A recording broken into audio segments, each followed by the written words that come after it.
Welcome everyone to Ohio VolleyTalk Season 4, Episode 1. I'm Tyler Bush, one of your new hosts, alongside Nicholas Glenn. We're going to be talking today about some teams that have jumped out to us right away, some far too early predictions, and just some introductions for myself and Nick as we come in as your new host. Let's start with these intros. Obviously, like I said, Tyler Bush. I am a freshman at Ohio University. Nick, tell us a little bit about yourself. Yeah, well, my name's Nicholas Glenn. I'm a freshman at the University of Kentucky studying sports management, and I right now I have a job with UK Athletics where I work behind the scenes of the broadcasts. So that's what I've been doing down there, and I'm excited to be back talking about Ohio volleyball. Yeah, and Nick and I spent some time at St. X last 2 years, did the student broadcast together covering St. X. So we're pretty familiar with teams in the area, and we're very excited to start our time as hosts here. Obviously, we look to continue what Elliot and Mahir have been building these last 3 years, weekly podcasts, weekly rankings, clips on Instagram, stuff like that. Those podcasts and rankings are going to come out every Monday at hopefully around 5 p.m., right about that time every week. But we're also going to be introducing some new stuff. We're looking to get some player and team of the week appreciation going. So for coaches and players watching, send us your stats. We're going to have our email on our Instagram bio, and you can just DM us right on Instagram too. We would love to show love to players and teams across the state and highlight them every week on our Instagram page.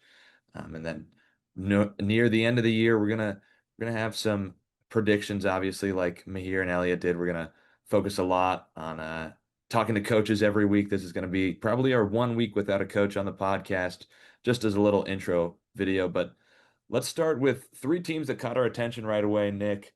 Uh, Not a lot of teams have played a fair amount, considering we're on that first weekend, really. But there's one that they're coming back after some state success. St. Ignatius really started out dominant last weekend. Yeah, I mean, like you said, defending state champs, and they're also very young, so they returned. I mean, they returned all their notable players, and one of those wins was a state final rematch against Thomas Worthington. They uh, took them to four sets, beat them 3-1. Yeah, I mean, like you said, that senior class is absolutely loaded. I mean, they're doing it all. The best time for a repeat is now with Jack Reagan, Gavin Schaefer, Andrew Broby, Simon Pham. I mean, they're really doing it all. And that statement win over Thomas Worthington, you just feel like they're going to be hard to beat. They've been there before. Experience is not a problem for them after they got that title win last year, and they've fought through close ones, but with how they looked against Thomas Worthington, I'm not sure we're going to see them involved in many close ones this year. But there's another team in their area that has really been shaking things up in a way that I don't think many people could have seen coming, and that's St. Ed's. Yeah, I mean, St. Ed's off to a great start, also 3-0, getting some big wins over the weekend, and I think they could really provide some good competition up north for teams like Ignatius. Yeah, I mean they got wins over St. Charles. Never St. Charles is never a slouch, especially when it comes to D2.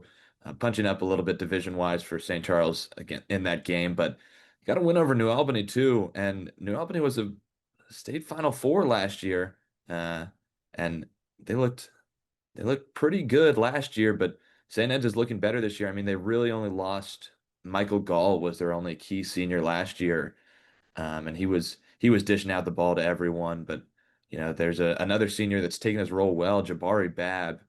He went from leading the team in kills last year with 200 to leading the team in assists already to open up this year. So he's really doing it all. He can do it all for St. Ed's, and like you said, they return pretty much everyone.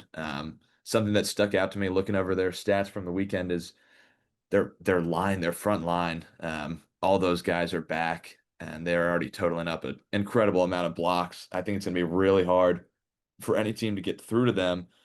But we've got a D2 team we'd also like to highlight. I think St. Francis de Sales, one of the few D2 teams that has played so far. Not a lot of D2 action to open up the year so far, but they played Licking Heights. They got them in four sets. but this team really jumped out to me because they had lost a lot of key seniors.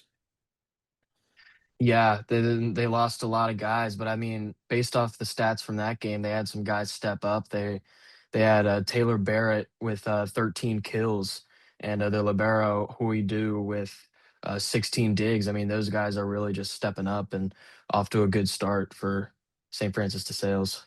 Yeah, and they've got a really long break. I think it's about 12 days from that Lincoln Heights game to their next game, so they've got time to really pull themselves together. This D2 one, if you ask me, I think it's pretty wide open for the path to the state title this year. Um, McNick, they graduated pretty much everyone you could think of that really contributed to their back-to-back titles. So this D2 state title seems pretty wide open right now. Yeah, I mean, it's really anyone's game. I mean, I mean, like you said, the last 2 years, it's really just been the front runner and McNick. It was always McNick's tournament to lose. But now, really, with DeSales off to a hot start and with their break, that could either hurt them or that could really help them. So I feel like a long break, maybe you get out of the flow a little bit, but it could also help. It could also give you more time to prep for bigger games like that. So it really depends on how they respond to this uh, big break that they have. Yeah, and like you said, these last few years, it's been McNick's tournament to lose, but let's jump into some, many would say they're way too early predictions on who we have winning it all come tournament time. I think, St. Ives has really stepped into that McNick role where I would be shocked if they lost come tournament time. And I feel like most people would probably agree with me on that one.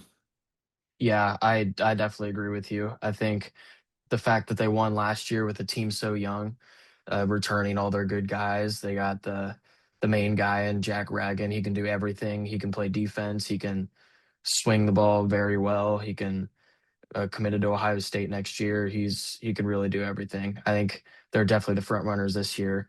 But then also just being a St. X graduate, I feel like I'm obligated to say St. X is still going to be in the running. They've got their guys. They've got Joe Taggart, who's also Ohio State. They've got Luke Source, the libero.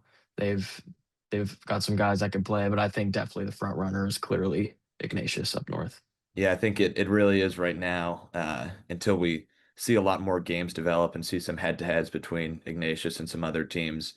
They just seem a little bit head and shoulders above everyone else right now. You mentioned St. X. They didn't start off too hot. Straight sets to Louisville, St. X. And that's not how you want to start the season for them, but I'd love to see these head-to-heads. We're going to get to like Centerville Elite Eight. I'm excited to see how stuff like that happens. And uh, this Saturday, we've got some big time matchups for a lot of teams and across the state. And it's going to be interesting to see who measures up to see if anyone can do some damage to the Wildcats or not. But in D2, like I said, seems kind of wide open right now. But I've got St. Vincent St. Mary taking home the crown this year. Um, they had some pretty important seniors last year, but they were a well-composed team class-wise. I think they had more juniors than any other class there, along with some sophomores and even a freshman playing on their team last year. So I think that they're gonna have a year more experience under their belt, and their senior losses aren't going to be so much as to deter them, and they're going to come through and they're going to take home a championship. Yeah, my pick for D2 is also going to be St. Vincent St. Mary's. They made it to the Final Four last year, and like you said, they're just a really well-rounded team, very consistent. I think they're gonna put up some solid performances this year. And I think since D2 is so wide open, there's no clear favorite. There's no team like McNick who's really head and shoulders above everyone else. I think St. Vincent St. Mary's could definitely jump into that spot and be the favorite to win. Yeah, definitely going to be just as interesting, really, to see how D2 shakes out. Just because we've said it already in just a few minutes a million times, but it's wide open, really, from most people's view.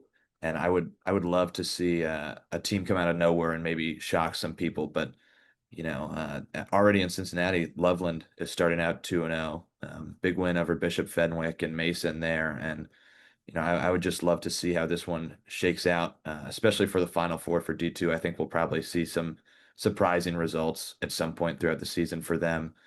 But that I think is really all we have for our first episode. Definitely a shorter one. Probably will be the shortest of the season for us. And next week we will be back with coaches to interview. But this one, more of just an introduction one. Once again, I'm Tyler Bush. It's Nicholas Glenn, and we're your new host for the season.